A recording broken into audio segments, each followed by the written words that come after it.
క్రమవంతుడు, గొప్ప నాయకుడు మహారాజా రావణ.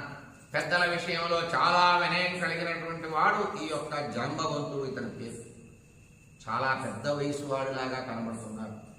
యుద్ధములో ఇతన్ని ఎవరూ ఎదుర్కోలేరయ్యా ఈ జాంబవంతుణ్ణి. జాంబవంతుడు యుద్ధములో తన సైన్యాన్ని తీసుకుని వచ్చాడు రాముడు తరపుగా.